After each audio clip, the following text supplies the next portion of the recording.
Corinthians e Ceará, Ceará e Corinthians, a gente tem algumas questões para abordar. E eu sei que o torcedor está na bronca com o técnico Dorival Júnior. Eu também não estou gostando do trabalho, também não estou.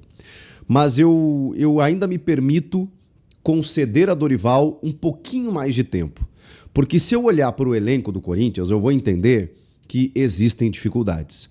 Quando ele diz que ele nunca teve o trio ofensivo ao mesmo tempo, Yuri, Garro e Memphis, isso atenua um pouco a minha análise em relação ao Dorival. Quando ele precisa escalar o Thales Magno e o Guinegão no ataque num jogo de Campeonato Brasileiro, isso atenua um pouco a minha análise também. O que não significa que eu não possa criticá-lo por algumas escolhas e algum jeito de jogar que nesse momento me parece um pouco mais complicado e que já deveria estar um pouco mais à mostra, mesmo com o elenco que ele tem nas mãos. Vou tentar ser mais objetivo aqui. Eu não gostei do jogo do Corinthians, mais uma vez, não gostei. Por isso que eu disse que o resultado é melhor do que o desempenho. Tem algumas questões positivas nesse jogo. Bom, o André Carrilho entrando pelo lado direito do campo, fazendo uma das suas jogadas características. Ele não jogou bem contra o Bragantino, ele ficou no banco de reservas e, segundo o Dorival, por uma questão física, de que ele pudesse render mais entrando na segunda etapa. Ele entrou muito bem e fez a jogada do gol. Rodrigo Garro dá o passe, ele arranca pelo lado direito, bem ao seu estilo, nos grandes momentos do Carrilho no Corinthians, desde que ele chegou, foi jogando dessa maneira. E muitas vezes com o Dorival, jogava por dentro, jogava mais recuado, jogava como volante.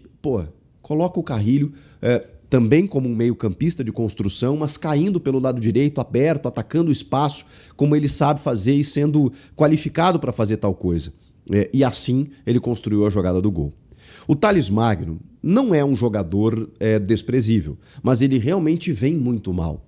E aí eu vou tentar aqui ponderar de que ele teve uma pneumonia, perdeu massa muscular, ficou um tempo fora, voltou, perdeu espaço, não estava jogando bem. Então daqui a pouco, esse gol que ele acabou fazendo, um gol até quase sem querer, como diz a música do Legião Urbana, porque eu espero que esse gol tire um peso das costas do Thales, que desde que renovou a sua extensão de empréstimo, realmente parou de jogar, também por essas circunstâncias que eu citei. Mas ele chegou a ser importante quando chegou no ano passado, ou no início desse ano no Paulista, acho que ele até teve alguns bons momentos, e depois acabou decaindo muito.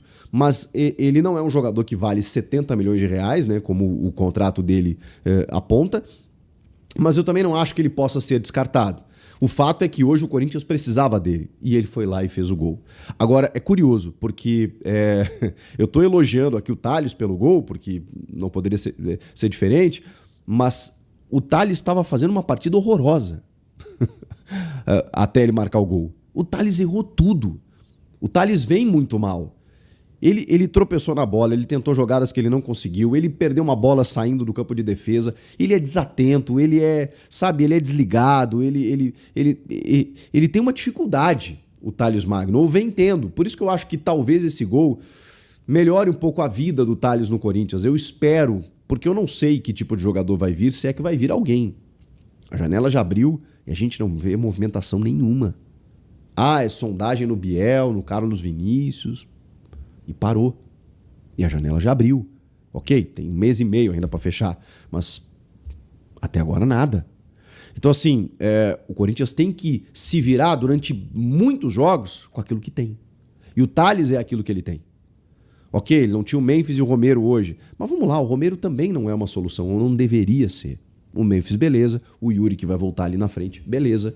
Mas hoje era o Thales Magno. E o Guinegão, que é um menino que, ok, esforçado, até acho que tá exagerando na dose, tomou 2 cartões em 2 jogos que ele jogou, né? Hoje como titular, no final de semana entrando no segundo tempo, ele tomou 2 cartões amarelos, porque vai dar um bote na marcação, né? Meio atabalhoado, acaba tomando cartão, acaba, né, exagerando um pouco na dose. E não fez nada de grandes coisas ofensivas, mas ok, menino, começando, aquela coisa toda, mas não tinha como ser diferente. A outra solução era o Héctor Hernandes, que eu até acho que poderia render um pouco mais, né? Mas eu sempre fico no poderia, né? Porque eu também... Mas por que você acha isso, Chico? Não sei, é só... porque não é o que indica, tanto quando ele joga e pelo visto nos treinos, né? Porque ele acabou perdendo espaço para todos os atacantes. Tá bom, vamos tentar achar mais coisas positivas no jogo. Acho que no primeiro tempo foi um jogo de enfrentamento. O Ceará foi inofensivo no jogo, não propiciou grandes perigos ao gol do Hugo. E o Ceará vinha de uma vitória contra o maior rival, né, no final de semana, demitindo o Vojvoda, inclusive. Então eu esperava o Ceará até mais imponente no jogo, e não foi isso. Não que o Corinthians tivesse tido uma grande atuação impedindo o Ceará de tal coisa. Como eu disse, o Ceará foi inofensivo.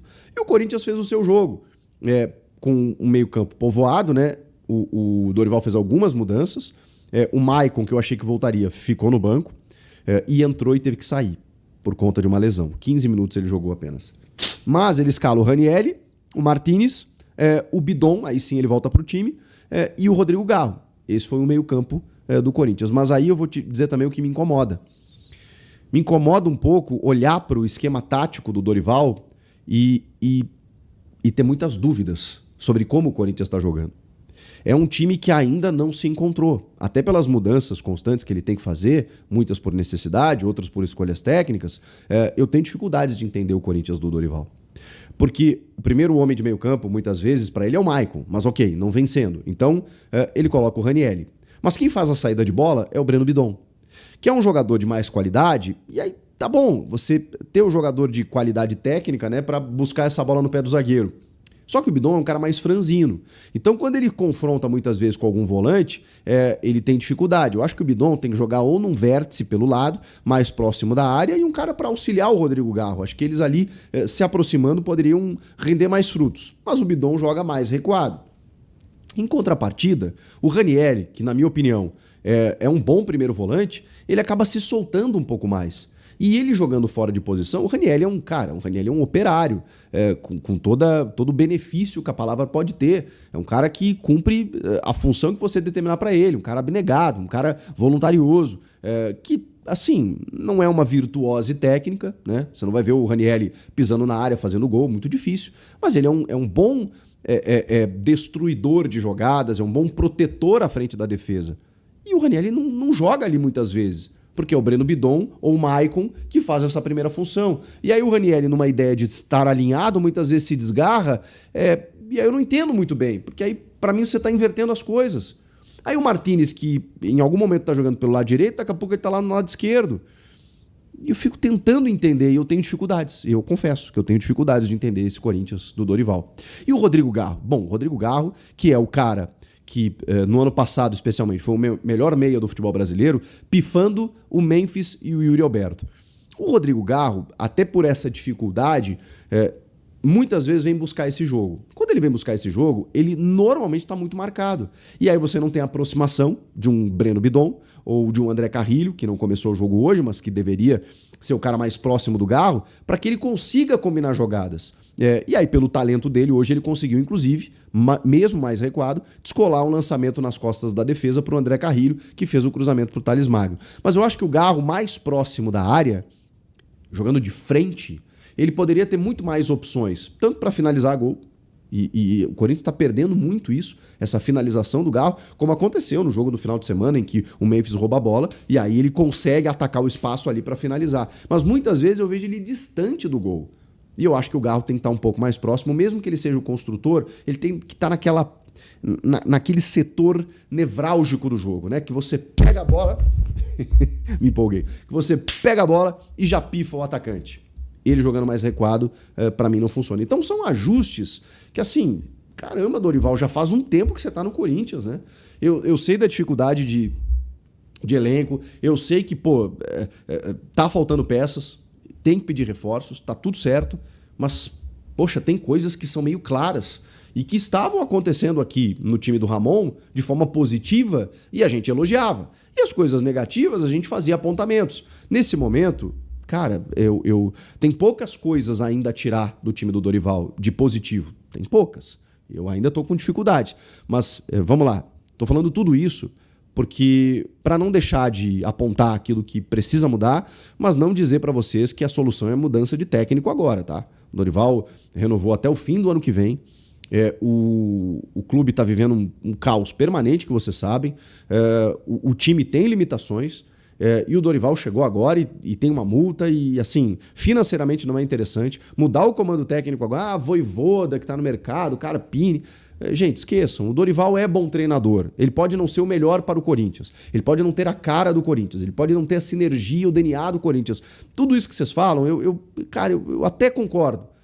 Até posso concordar. Tá bem, mas ele é um técnico renomado. Ele é um técnico de uma prateleira que, se não é da primeira, pode ser da segunda.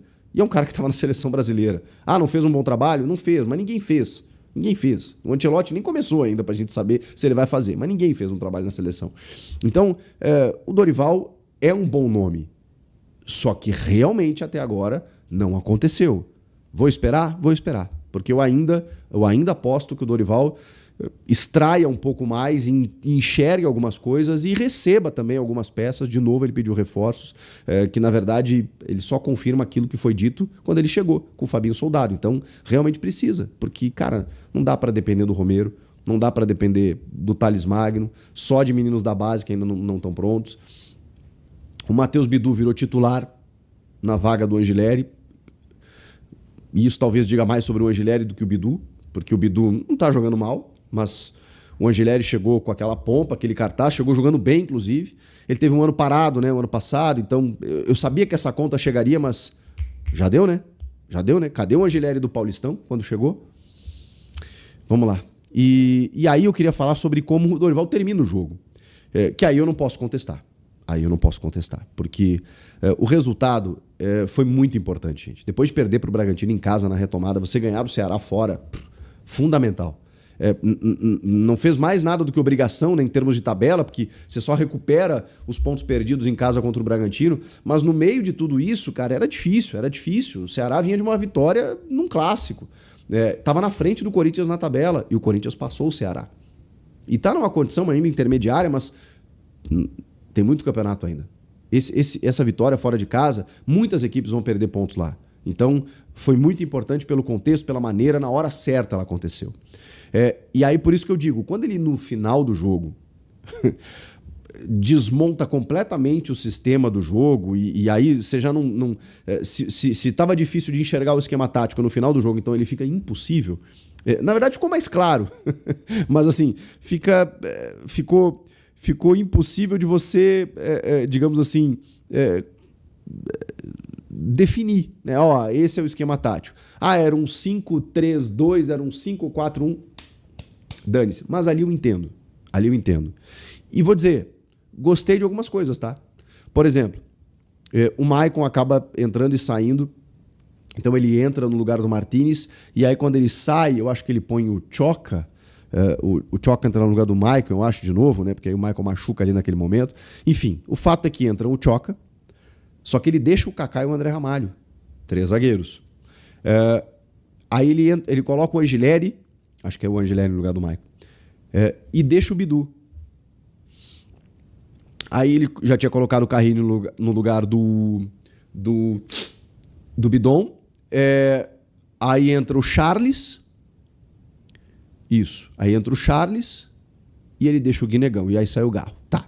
Aí o esquema era o seguinte. Os 3 zagueiros, né? O Kaká, o Choque e o André. E eu gosto do André Ramalho nesse sistema. Porque aí, cara, ele fica muito mais seguro. Ele sai à caça da área, dá bote, sem se preocupar, porque tem gente na sobra. E aí ele tem uma saída de bola boa. Ele consegue dominar a frente da área ali. Ele funciona quase como um volante. Eu gosto muito do André Ramalho nesse sistema, tá? Dá pra pensar. Mateuzinho na direita e Angileri como lateral mesmo pela esquerda. 5, tá? À frente, o Ranieri, que ficou com o Charles e o Carrilho. O Bidu numa segunda linha e o Guinegão. Esse foi o time. Dá pra definir que esquema é? É um esquema, irmão, passa o cadeado, fecha a casa, nós fizemos um gol, nós precisamos desse resultado, o Ceará já tá com dificuldade de entrar, agora que ele não vai entrar mesmo.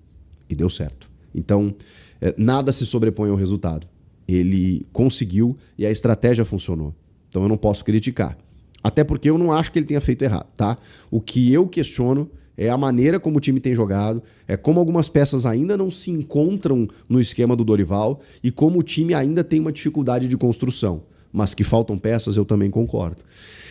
Então assim, gente, vitória fundamental. Final de semana tem um clássico e aí pode ser um ponto de virada. O São Paulo está instável, tem treinador novo e tudo mais, mas está com muitos desfalques, está numa condição de tabela terrível. Então o Corinthians tem a chance, inclusive, de aumentar a crise no São Paulo. O jogo é no Morumbi. E o Corinthians também não está jogando bem. Mas aí tem a volta do Memphis, do Romero. Pode ser que o Yuri seja relacionado.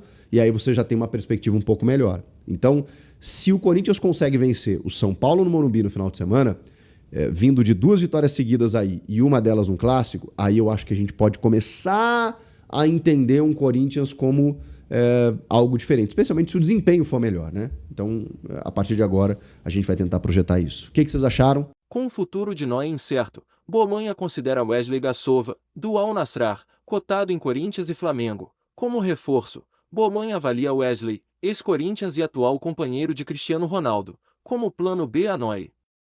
CEO italiano nega pressa por venda do suíço, alvo do Bolonha. Wesley é ex-Corinthians. Segundo informações da Sky Sport, o time italiano Bolonha está de olho no jovem talento Wesley Gassova do Al Nassr, considerado uma promessa no futebol.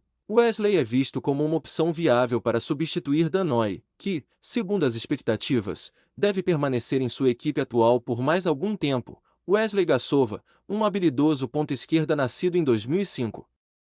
Começou sua carreira profissional no Corinthians. No verão de 2024, ele se transferiu para o Al Nassr, em um negócio que girou em torno de 18 milhões de euros, 116,67 milhões de reais.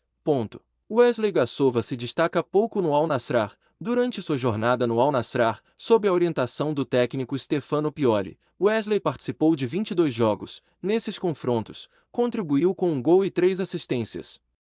Contratado pelo Al Nassr na temporada passada, o brasileiro não conseguiu se firmar na equipe e deve ser negociado nesta janela de transferências.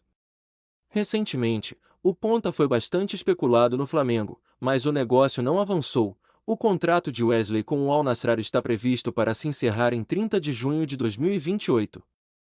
Isso lhe dá ainda alguns anos para continuar seu desenvolvimento no clube, onde também joga o astro Cristiano Ronaldo. Bolonha observa Wesley, mas sem pressa. Embora o interesse do Bolonha em Wesley seja claro, o clube italiano enfrenta um dilema. Claudio Fenucci, CEO do Bolonha, afirmou que não há uma necessidade imediata de vender Danoy. Noé, por sua vez, parece estar satisfeito em seu atual clube e pode continuar sua trajetória sob a orientação do técnico Vincenzo Italiano. Essa situação coloca o Bolonha numa posição de espera, avaliando as melhores opções para fortalecer seu elenco. River Plate aceita pagar quase 100 milhões para tirar Rodrigo Garro do Corinthians. Time está disposto a assinar com o meia para a sequência da temporada. Time pode aproveitar o momento vivido pelo Timão. O Corinthians pode perder o argentino Rodrigo Garro para o restante da temporada do futebol brasileiro, um dos principais meias do futebol brasileiro na atualidade. O jogador, que está com 27 anos, aparece como uma das prioridades para outro grande clube.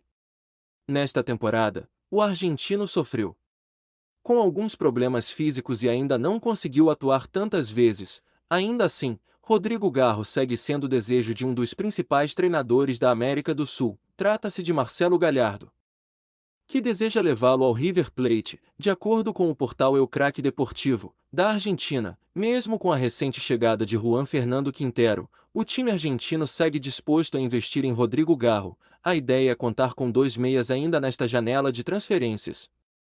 Corinthians vê time disposto a investir alto por Rodrigo Garro. Isso se deve muito ao fato de Matias Rojas, outro grande conhecido da Fiel, não ter rendido o esperado sob o comando de Marcelo Gallardo. Desta forma, o River Plate retomou todas as atenções na contratação de Rodrigo Garro, que é um alvo antigo do time. Ainda de acordo com a publicação, a diretoria do time argentino está ciente de que um acordo não será nada simples e pode girar na casa de 15 milhões de dólares.